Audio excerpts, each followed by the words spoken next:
So, you just started using LinkedIn Premium. Now what?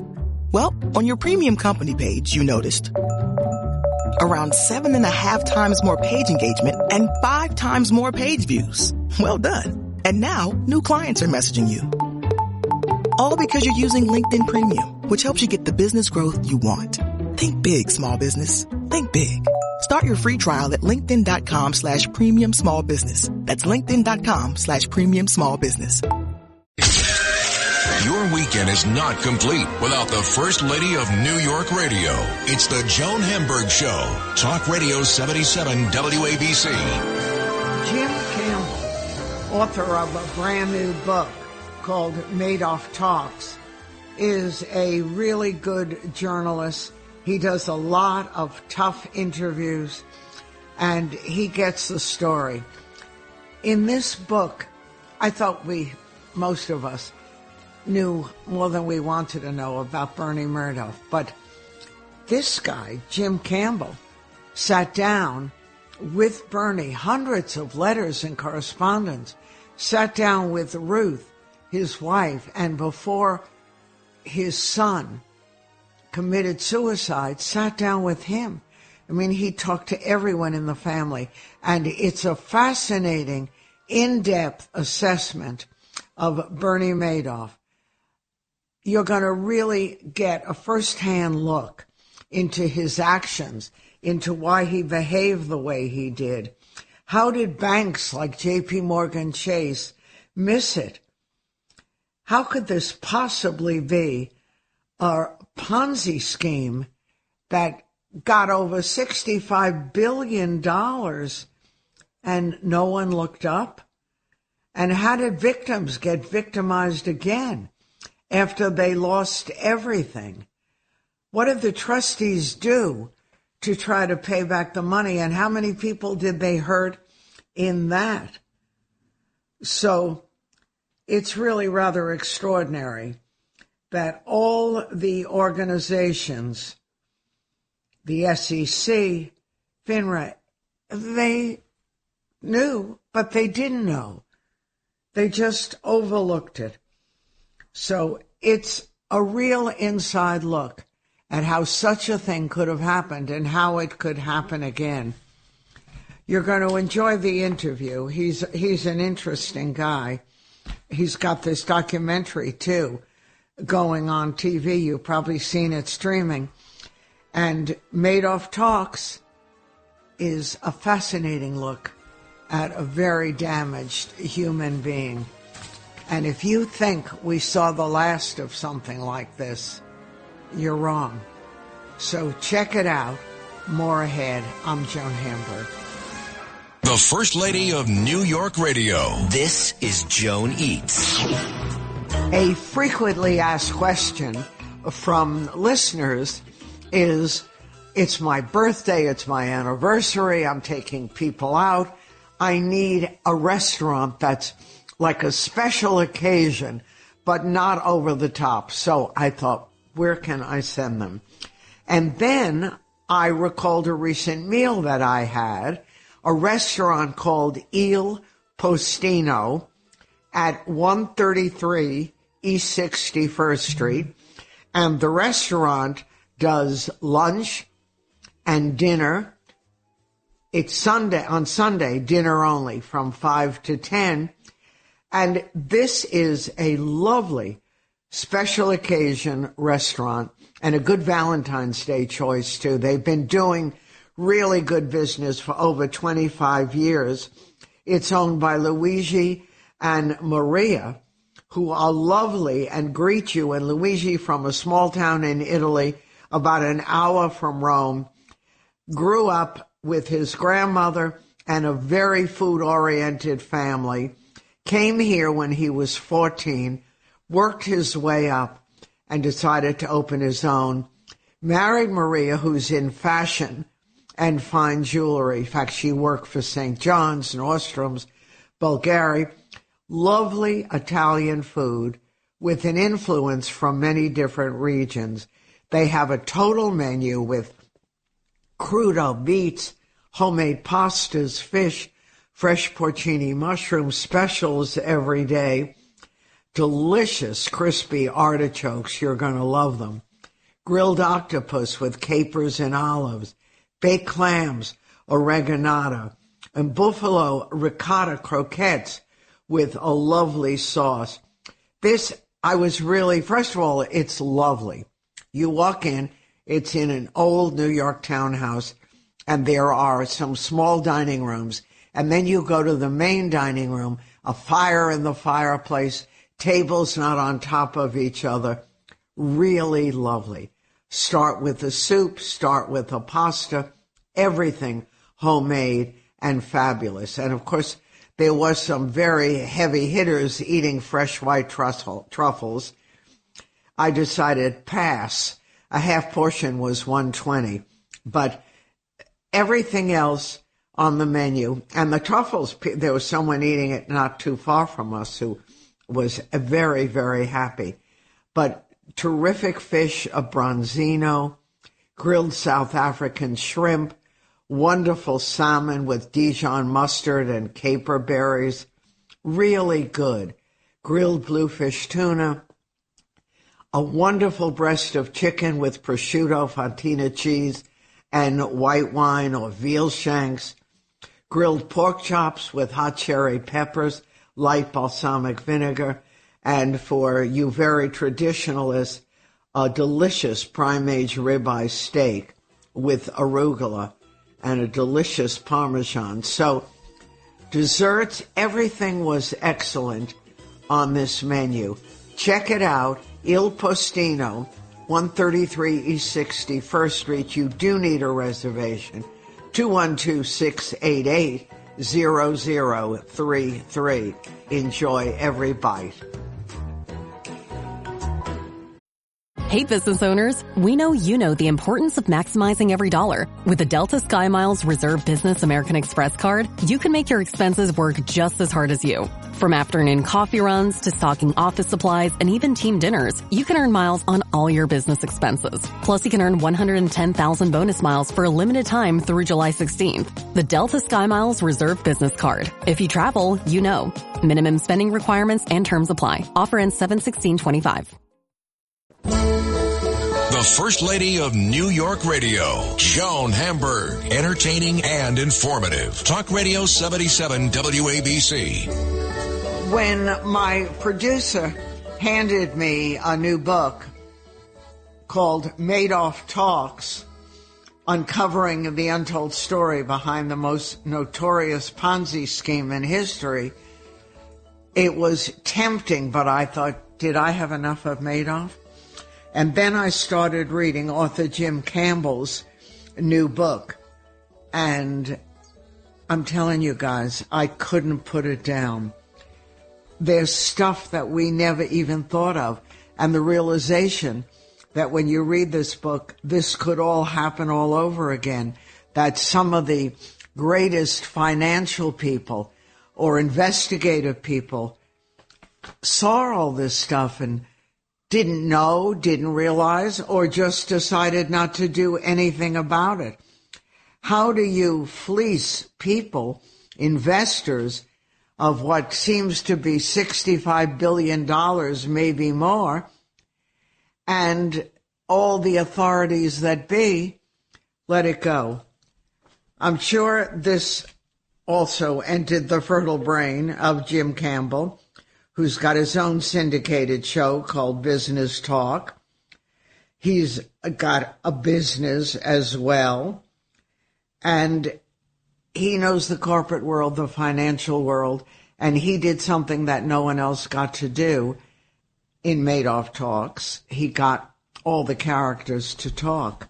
Now, we all had exposure to a lot of stuff, but they didn't talk. So how come they all talk to you, Jim? Joan, thanks for having me on. It's my thrill, great honor, and, of course, to be on WABC. And I'll also mention the Netflix Madoff Monster of Wall Street is out now. Of course. And has done really well, and I think people will enjoy that. And it's full of information, again, that most people don't even know.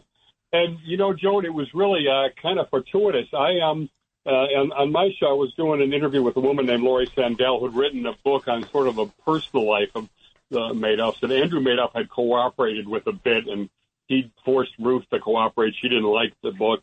And so out of the blue, she says, do you want to talk to Andrew the night before the interview? He can't talk on the record. He's being sued by everybody. He's one of the most vilified people on the planet. So I get on the phone with him, and I started attacking him instantly. Your dad gave you $3 million for a co-op right before this thing went down. Shouldn't you be giving that money back? It's not your money. And he disarmed me by saying, yes, I should be giving it back. So we talked. He said he was going to listen to my show, which was live then, and then we'll talk after if I hear the same stuff. We talked after. Coincidence number two, his mother's moving to Greenwich, where I live, from Florida, and he set me up to have lunch with Ruth Madoff, and we hit it off. She was, I found her a strikingly attractive woman, and who'd been devastated by this event. She was eating a chef's salad like she hadn't had a meal in 3 weeks, and when we walked out, I said, can I get a picture? She said, no, you're wired, aren't you? Thought she was set up. She, in turn, once she realized I was not setting her up, she set me up with Bernie through the prison system, and the rest is history, 400 pages of stuff with Bernie. Now, did you, before you got into the family, did you think that the Madoffs had to know, particularly the boys? Yes, in Chapter 8 in my book, I actually did my own investigation, and the Department of Justice, the FBI, the bankruptcy trustee, the media, and obviously public perception all felt they had to know. Bernie was very adamant that they didn't know, but of course that doesn't mean anything in the big scheme of things. So I did my own investigation. It was touch and go. It took me a long way to make sure the boys did not know, because the $800 million he snuck in the back door of the legitimate business went to the trading P&Ls, which the boys ran. So it didn't look good. But I did an investigation and was able, I'm pretty sure, to come up with the right conclusion, whether they knew or were complicit in the Ponzi scheme. I know it's really sort of shocking, and all the questions that we've all why did Bernie have to do this? He had a very successful multi-million-dollar business that was good. So could a psychological reason be strong enough answer? Yeah, great question, because most people did not know that he ran a business that was worth $3 billion at peak, totally honest at the time. And I mean, treated customers better than most firms on Wall Street did. And he built it from scratch, and it broke the monopoly of the stock exchange. So why the heck would he do this Ponzi scheme? What everybody assumes is, as happens, a gambler lost some money. He said, I'm going to double down. I'll get it back. No one will ever know. And, of course, he told me a story, very complex story, basically along those lines. But I found out after going through the whole thing, he built one of the most ethical businesses on Wall Street and biggest criminal enterprise on Wall Street side by side at the same time. That gets you into a mind that is sort of almost unfathomable. And, it comes down to psychologically, the legitimate business was making money on commissions, which meant market up, market down, Bernie's making money. You bring in brilliant people, you have leading-edge technology, which he did, boom, and you run it. Then you go downstairs to the 17th floor in the Lipstick Building, behind closed doors. The Sons had no access. He's got 1980s old equipment. High school graduates who, when they're hired, were unsophisticated, didn't understand anything. And he found that he psychologically could not take losses at all. He had to be the guy. He had to deliver all the time. So the problem was he suddenly saw he could make losses on trading, the investment advisory hedge fund business, and he didn't have the moral courage to stop it. It got bigger and bigger, and he just stopped trading and faked it pretty much from the beginning. So he ran these businesses side by side, and there was no excuse for it in the end. It's just all in his brain, which was driven, by this pride, this hubris that he had to be the go-to guy and always deliver. That's why his family didn't know, in part, because he could never have admitted that he had to turn to criminal enterprise to keep the legitimate business and the whole business going. So that's why he would not have confided in the three of them. But once you started digging into everything, Jim, did it make sense to you at all that the regulators who regularly checked into what he was doing that they missed it or they purposely missed it. This was a scam that was going on for a long time. And yeah, it was going on a very long time. And I'll tell you right now, they did 5 separate investigations, and it was a combination of incompetence, not understanding, and that they were in silos, meaning they never got the right people to examine him. They were examining him with the what's called broker or trading type examiners, which, of course, was the legitimate business, and they could trace every single trade. So nobody ever checked into or had the skills to understand if it might have been a Ponzi scheme, which is very easy to detect, but they never had the guys that were there.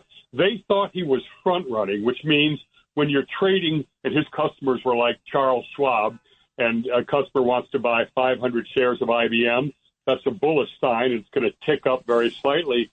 So you, as the market maker, which is Bernie, you jump right in, you buy some IBM shares knowing that right behind you they're going to go up slightly. That's how they thought he was always making money, but it was very, very small picks. And, of course, not only was he not doing that because he never cheated in that business, we know now he was never even traded. And so how they missed it is it's just I call it criminal negligence. It should have been. But they essentially gave Bernie the good housekeeping seal of approval that these poor investors who were not sophisticated bought. Right. And they would bring everyone else in. Everyone would say, including me. I remember being at a dinner party and the Madoffs were there. And the person sitting next to me said, I can get you in. And I remember my husband wasn't with me. And when I went home, I said, the greatest opportunity of your life. And he was like, forget it. Are you crazy? He said, there's no proof. Joan, that's funny, that story is that's exactly why I told Bernie he was the reason he was such a good con man was because he was the anti-con. He had all these people who thought they had exclusive access to Bernie, and he would say, I don't need your money. I don't need it. And they all thought, I'm the only guy. He's not taking more money, and I can get you in.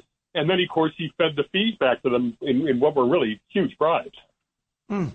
And you explained in this book about the Big Four, and these were major investors who constantly were helping keep him whole during the really complicated years. And yet, on the other hand, they knew what was going on, and they actually extorted Madoff. Yes, that's exactly right. He had 4 big investors. He called them the Big Four, in fact, that bailed him out of periodic cash crisis. We didn't have enough cash. They didn't know it was a pure Ponzi scheme, but they knew something wasn't kosher.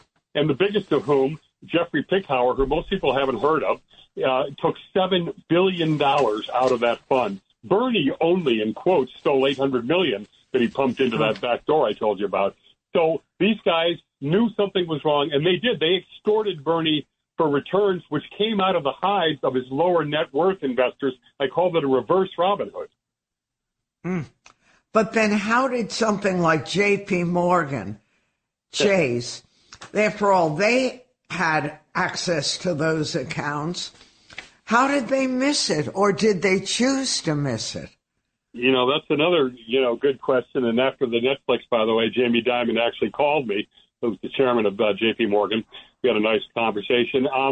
They had 6 separate divisions that dealt with Madoff in different ways. They didn't talk to each other.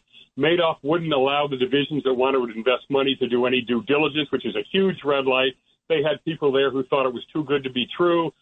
There's no excuse for why J.P. Morgan couldn't put it together. They are the only entity that looked into his 703. That was the big checking account. And that account should have shown a lot of counterparties if you're really trading. It should have shown dividends being deposited because that's a stock strategy. And in the entire 40-year period, there was never $1 of counterparty, never $1 of dividend deposited, and $170 billion flew through that account. So there's no real way that you can, absolve J.P. Morgan, and they know they screwed up. And the question is, did I call them criminally willfully blind? And I did not call them criminally willfully blind because their organizations didn't talk to each other well enough, a little bit like the SEC. But it's obviously a very, very bad moment for them. Right. And you also showed us a Bernie that most of us had no knowledge or no access of. And that's a Bernie who was quite brilliant in his own way and did make a lot of money through a legitimate business and had a legitimate career. So the psychological background of this man is really extraordinary. And Joan, not only is it extraordinary, but the sad part is he would literally say, Jim, my lawyers tell me I have to have remorse. And, that's probably not a good way to show remorse. And within a minute or two, he'd be like, these people were greedy. They were always demanding results. I had to always deliver. If they put money in and they weren't wealthy enough, they shouldn't have been in it. If they didn't diversify, that's their fault. He saw himself as a victim, like a narcissist. And at the same time that he was basically stealing their money, and he set up the bribes and everything. So it is, and, we're talking within the Jewish community. This was 85% a Jewish affinity crime and charities. So he's ripping off folks in his own community without the degree of remorse that should have been there. As you said, at the same time, he is brilliant. He had total recall. He was always trying to justify that his strategies were worked and that it was real. And then he would say, well, Jim, I know I wasn't doing any trading. So it's kind of delusional. It was like, yeah, it would have worked if I hadn't done it, if I had done it. Oh, my gosh. And you actually corresponded with him and talked to him when he was in prison, too. Yes, most of our totally it was all during when he was in prison, and he would write me these 7-page long, single space, both sides letters, and then emails, and that was the basic gist of it. Just pouring his heart out. It reminded me kind of like Nixon, always trying to justify what he was doing, like a Greek tragedy. For more of my conversation with Jim Campbell, keep listening to the Joan Hamburg Show. Much more ahead. This message comes from Greenlight. Ready to start talking to your kids about financial literacy? Meet Greenlight, the debit card and money app that teaches kids and teens how to earn, save, spend wisely, and invest with your guardrails in place. With Greenlight, you can send money to kids quickly, set up chores, automate allowance, and keep an eye on your kids' spending with real-time notifications. Join millions of parents and kids building healthy financial habits together on Greenlight. Get started risk-free at greenlight.com/Spotify. The First Lady of New York Radio, Joan Hamburg. Entertaining and informative. Talk Radio 77 WABC. I'm talking to Jim Campbell, and Jim has his own syndicated show, Business Talk with Jim Campbell. He's got his new book, Madoff Talks, and Jim talks to most of the people that we never had access to, just looking in from the side. And he actually sat down through various ways with the boys, with Ruth, and with most of all, with Bernie. And did you end up liking him at all? I mean, what did you really think after this? Yeah, that's a good question, too. He is likable. It's low-key charisma. And, of course, his brains and everything. So it's hard to dislike him. But was I did all my investigation, and so much of it became lies and pathological, and you realize the damage he did. And his son committed suicide. Another son died of cancer. Investors committed suicide. A British war hero committed suicide, and he never had remorse. The guy in New York who committed suicide, the French guy. Literally, Villachet was his name. He had royalty from Europe and this was all a matter of honor to him. And when he lost $2 billion of their money, he slit his wrist and killed himself because it was honor. Bernie would say to me, "Oh, come on, that fund had corrupt oligarchs in it. He did it because he was going to get killed." Not true at all. But yet, when I finished reading your book, Jim, and under your umbrella, I thought this could really happen again, and you concur with that. Well, not only do I concur with this, but 2 weeks before the Netflix came out, the whole FTX Samuel Bankman-Fried collapse, and there is a lot of similarities between the two things. And again, there was no regulation or anything. And this was a $32 billion market value of FTX when it went down. So, no, these things can happen. And and you saw them happen, and they could happen again. Whatever happened, we know the boys met with terrible ends. As you say, one committed suicide, one died from cancer. Their families, they changed their name. Do you hear from them? I only hear from them through Catherine Hooper. Catherine Hooper was Andrew's girlfriend. They could not get married because of the all the litigation and that he was under. But she helped get him through this. She's totally brilliant. She got me access in the firm, and she is close to Andrew's kids. One of the reasons she cooperated with me, and she didn't know me, remember, is that she believed to her soul that Andrew did not know. And she basically trusted me, and she didn't know me. In fact, she even said, "Jim, if you find he's involved, I will accept that." But I don't think that he was. And Ruth, I was close to too. The thing is that she no longer dyes her hair, so you wouldn't even recognize her. But she stopped talking to me after we were getting down the pipe, because I think she was trying to get Bernie out for early release before he passed away. So she was loyal to Bernie till the end. The way to look at that is she had cult-like devotion to him when it went down, and it took her several years to begin to become deprogrammed. Her boys wanted them to come with her, not Bernie, and she did not come initially, and they were estranged. By the time that I was dealing with her, she was pretty much psychologically separated from him, but she was the first to admit to me, Joan, she could never let go of him totally. They were together, dating. She was 13 years old. Yes, I can understand that. But she had these grandchildren that she didn't want to let go of either. Yep. And Mark vetoed her from going to the. She was vetoed from going to his funeral. So you could see it was very painful. But they worked it out, and she was very close to Mark's first wife, in particular, even to this day. Does she have any money? How does she live today? Okay, she lost $800 million with it, but she was left with $2.5 million by the government. $500,000 of that went to the lawyers. So she was living off of that. Now, initially, Andy had a house in Greenwich, like a summer house. She lived there rent-free. She drove a car literally with dents in it. And then she moved when Andy died to an apartment in Old Greenwich. She was paying $2,900 a month for it. Any expense over $100 she had to submit to the bankruptcy trustee. And you know what? She didn't complain at all. Wow. Amazing. And it's the story is just so hard to believe. Yep. So did you ever hear an "I'm sorry" from anyone? Relatives, friends, workers, Bernie, anyone who knew? No. Obviously there's all the folks that maintain they did not know. There were a lot of people in the legitimate upstairs firm, the 19th floor, who stayed with that firm in part because he treated customers so well. They were not only devastated, but they felt some residual guilt themselves. Not that there's any way they could have known, but how the heck could they have been there, And, and of course, Mark was totally tormented over that. He killed himself over it. Ruth felt terrible.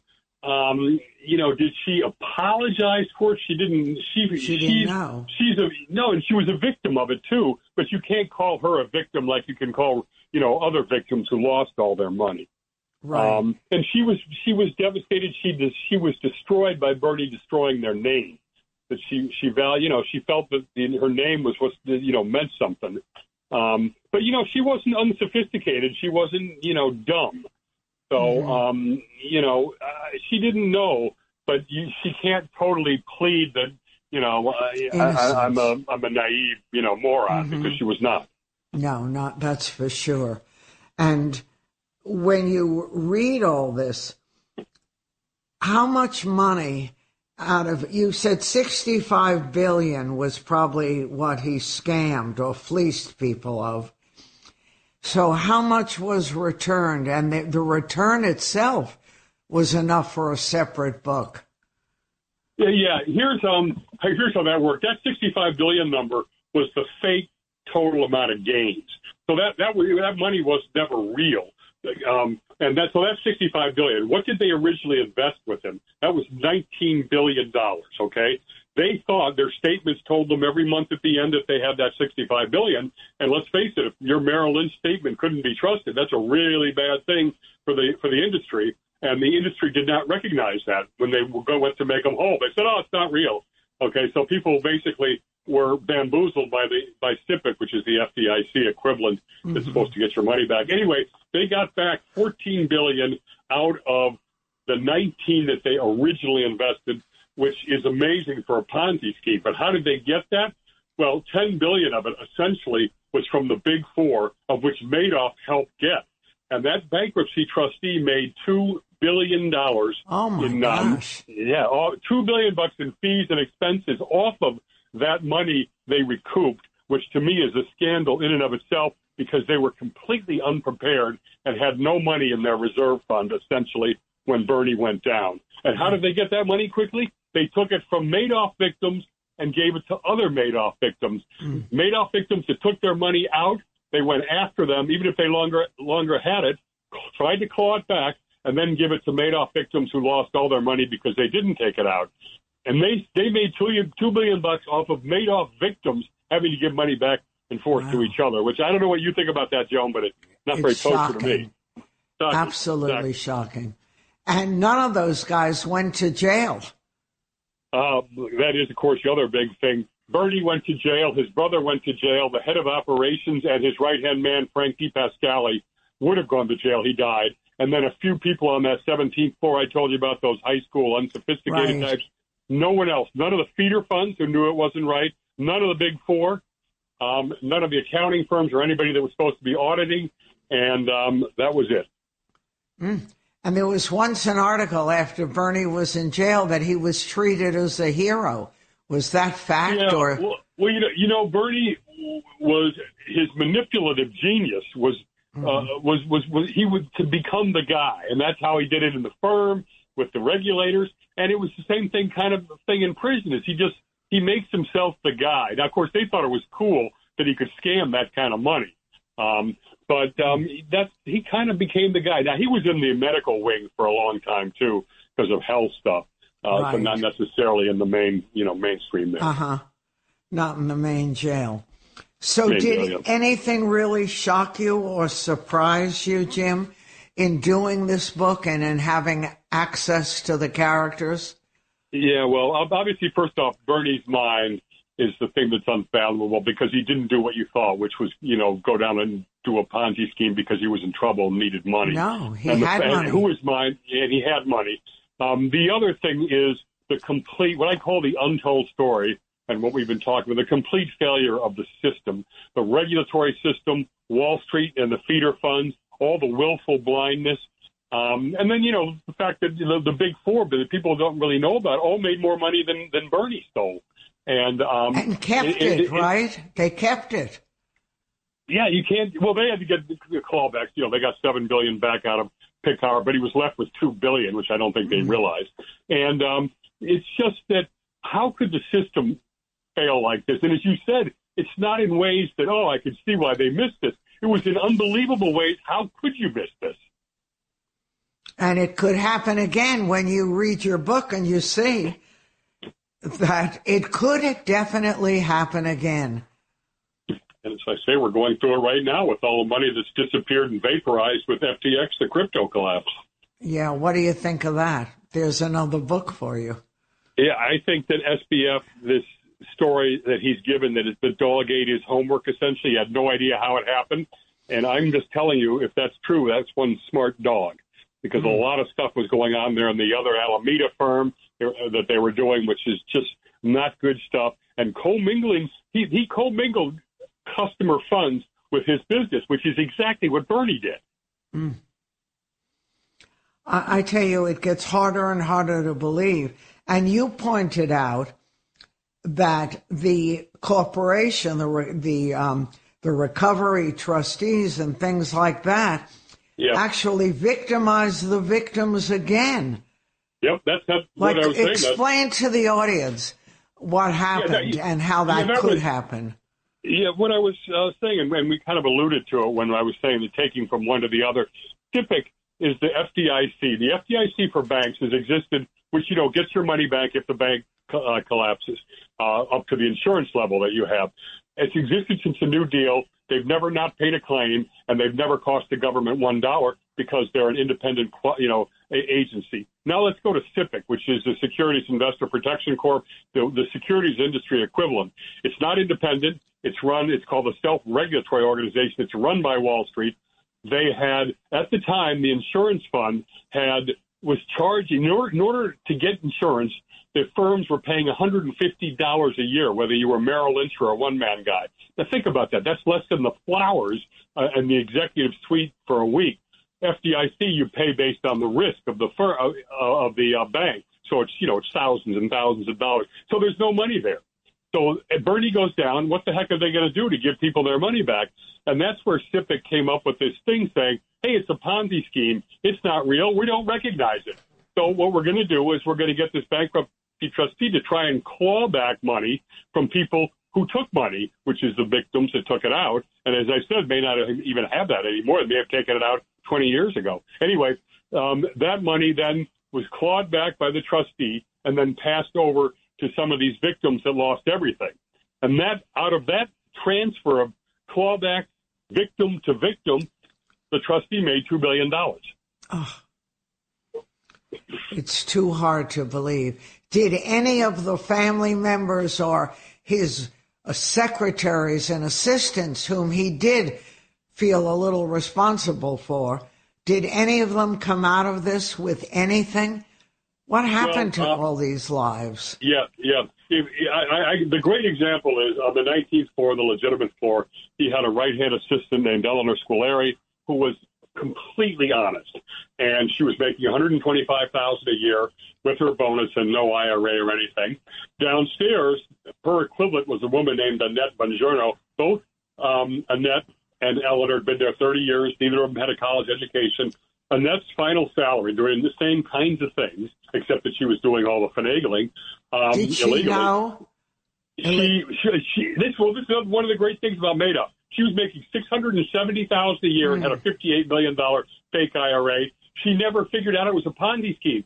She thought it was legitimate. Now, they all knew they were faking. They were doing stuff that wasn't kosher, but they didn't really know what they were. In her case, she didn't really know what she was doing. She thought that money was real. And so she ended up in prison for 2.5 years and had to give all that money back. And is Eleanor, she on her feet now, or that was too big a load? She got out of prison about a year and a half ago, I think. Mm-hmm. And she's got some health problems. But, yeah, she got out, and her husband, I think, had some pension money. So, what a mess. What a mess. That 50, but Bernie allowed her to have her own feeder fund. So get this. She was, in turn, taking money from her friends, and they're getting statements that only said on it, you have $11,000, and then the next month it would say $12,000 because it always went up. Didn't even say what it was in. It's just, so they were making money off her. She lost all of their money, too, when the whole thing went down. And, she was taking cash payments out of the fund for customers. So she should have gone to jail, and she was doing a lot of illegal stuff. Ay. And Bernie's wife, Ruth, does she have any kind of life? Did people stick by her? Well, obviously she lost. She lost everything. Her life, her family. She lost everything. And she even lost her family for a while. But, she's got back to the family. She's just a survivor. That's her thing. And, I think her health isn't as good as it was. And, the ultimate is if the Jewish faith, when you die, you're supposed to be buried in the ground within 24 hours. So Bernie was cremated, and to this day, I believe, is on a shelf in a lawyer's office. The family refused. The family refused to take it. Even as we all thought we knew this story, we didn't know this story. And Madoff Talks, it's like reading a thriller. In many ways, and a lot of you watch the documentary. I'm a reader, so I was fascinated by everything in the book, by all the documents and what happened to everything. And can anyone go back to a life who was involved in this? Can they? Or did this destroy them? Well, first of all, let me just say that it really means a lot to me that you read the book so closely and got messages that a lot of interviewers that don't necessarily do that. So, and you've actually studied it. The families of the victims, a lot of the victims' families were totally destroyed. I mean, there were 70-year-old people who had to go work at Walmart. And were totally wiped out. On the guilty side, on the 17th floor and stuff, Frank DePascali was the right-hand man. His family disowned him. His son got married, and the family that they were marrying into insisted that he go by his middle name. They wouldn't even let him use DePascali at the wedding. So, his whole house was built on customer money in Jersey, on acres and boats and captains, all of this stuff paid for out of customer money. Did they have to give it back, or he kept it? No, they had to give it back. I mean, they had to give it back so much. Get this, Joan. He had koi fish in his pond there. Right. The FBI took the fish out of the pond. Oh, my gosh. They took the hubcaps off of his son's car. They literally took everything out. They left his wife, with, I think, $85,000. Oh, my gosh. Yeah, and these are the same guys that overlooked everything or were not smart enough to find it. Yeah, Frank was a high school grad. He set up the whole computer system off this old system that did all the fake stuff. And then, by the way, totally bamboozled the SEC people. There were all these, lawyers, sophisticated. He ran circles around them. They used to print fake stuff up on the 17th floor right off of a printer. They put it in the freezer because they didn't want them to know that they just printed it off, come up and give it to the SEC and bamboozle them. It's crazy. Crazy, isn't it? So did anyone in the family read the book and get back to you? Well, first of all, I know Ruth has the book because I signed one for her, and they gave it to her. Whether she read it, I don't know. I know Catherine Hooper read it. I don't know if anybody, I don't know who's read it. Now, I know Ruth's lawyer has read it, and he was very close to Bernie, and he appreciated the book, he said. Did Ruth ever go see... The family appreciated it. I'm the family sure. appreciated it. Did Ruth go to see him in jail? I think maybe once, but she was not visiting him. Mm-hmm. And he was contacting her, basically, calling and emailing her, and she would respond. But she was not really proactively reaching out to him, certainly after she had re-entered the family and had cut these ties with him. And, Joan, I was sitting with her in a restaurant. It would be embarrassing. And she'd say, Jim, I found out, from this, Bernie was having these affairs. Did you know about this? And I said, yes. And then I couldn't say anymore because it was just so uncomfortable. She was devastated by that. Well, I don't blame her, but it was interesting because with all we knew, that was rarely mentioned. And I'm sure that for her, that was as excruciating as finding out that their lives were a fake. I think that's true, Joe. Now, obviously, it's tough to admit that because people, losing all this money is terrible. But I do think the way that it hit her in kind of that way, that it was really right to her heart. Because you got to remember that she worshipped him. They were together since 13. And, and this went on, not like hundreds of affairs, but some affairs. Right. And she had a fabled life until she had no life. Good way to put it. Yeah, it's an amazing story. Good job. Thank you, Jim Campbell. Madoff Talks, available wherever books are sold, and the documentary is still available. So go take a look and get the real story of the Madoffs. What happened, Joan, what motivated. Yes. Great. Thank you very much, Joe. My honor to be on your legendary show. Thank you very much for taking the time. A pleasure, Jim. Take care. Good luck. We'll talk again. I'm Joan Hamburg, and you're listening to WABC. More ahead. This episode is brought to you by Polestar. There's only one true way to experience the all-electric luxury SUV Polestar 3, and that's to take a test drive. It can go from 0 to 60 in as little as 4.8 seconds with the dynamic handling of a sports car. But to truly understand how it commands the road, you need to be behind the wheel. Up to 350 miles of range, The 3D surround sound system by Bowers & Wilkins? It's all something you have to experience to believe. So book your test drive for Polestar 3 today at Polestar.com. The First Lady of New York Radio. This is Ask Joan.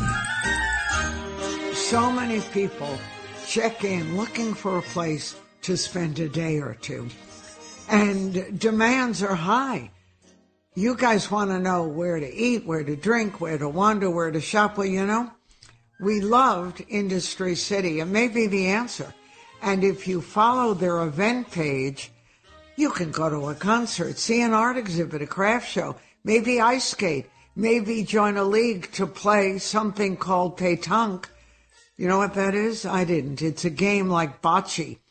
This is a one-stop destination. We get a lot of people asking us, we've got a day, we want to come to Manhattan, we want to do something. What help? Well, you know what? Of course, if we're going to spend a day, we want a place where you can eat, drink, wander, and shop. And you know what's the answer? Industry City. If you go on and follow their event page, you can actually go to a concert, see an art exhibit, maybe a craft show, maybe go ice skating, or join a league to play pétanque. You know what that is? I didn't either. It's a game similar to bocce. Now, Industry City is a one-stop destination. Everything is there. It's on the waterfront in Sunset Park in South Brooklyn. And it was known as Bush Terminal, a 19th century warehouse and distribution center. Then, like so many places, Bush Terminal fell into a long period of decay. And with the decline of urban manufacturing, this really was a problem. Now they've undergone for the past couple of years and going on now a $450 million redevelopment. And the 16-building industrial campus is on 35 acres.